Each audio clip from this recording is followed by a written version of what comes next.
آج مہینے کا پہلا اتوار تھا۔ تنخواہ ابھی ملی نہ تھی۔ جیب میں چند سکوں کے سوا کچھ نہ تھا۔ مجھے ڈر تھا کہ کوئی ضرورت نہ آن پڑی ہو۔ میں ابھی انہی سوچوں میں تھا کہ میری اکلوتی بیٹی آئی اور لاڈ سے بولی، بابا آپ کے پاس 25 روپے ہوں گے؟ میں نے چونک کر اس کی طرف دیکھا، وہ مسکرا کر بولی، آج میگی کھانے کا دل چاہ رہا ہے، اگر آپ کے پاس ہیں تو لا دیں ورنہ کوئی بات نہیں۔ اس کے منہ سے یہ جملہ سن کر میری جان نکل گئی۔ مجھے پہلی بار اپنے غربت پر بہت غصہ آیا۔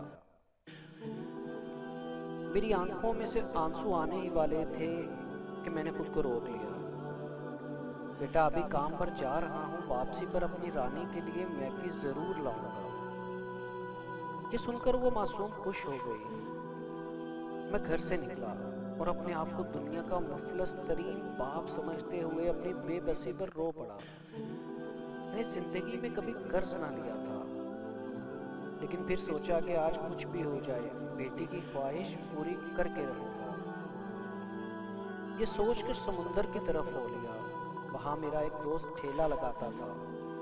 سوچا اس سے چند روپے لوں گا اور تنخواہ ملتے ہی واپس لوٹا دوں گا۔ ابھی کنارے سے کچھ دور تھا، دیکھا ایک بوڑھا گیس کا سلنڈر ایک لکڑی کی چھوٹی سی ریڑھی پر رکھے گیس کے غبارے بیچ رہا ہے۔ اس نے مجھے دیکھا تو آواز لگائی، بھائی بچوں کے لیے غبارے تو لیتے جاؤ۔ میں پاس گیا اور بولا، بابا یہاں کھڑے کیوں بیچ رہے ہو؟ سمندر کنارے جاؤ، وہاں سب بک جائیں گے۔ وہ بولا، بیٹا وہاں پولیس والے ٹھیلا لگانے نہیں دیتے۔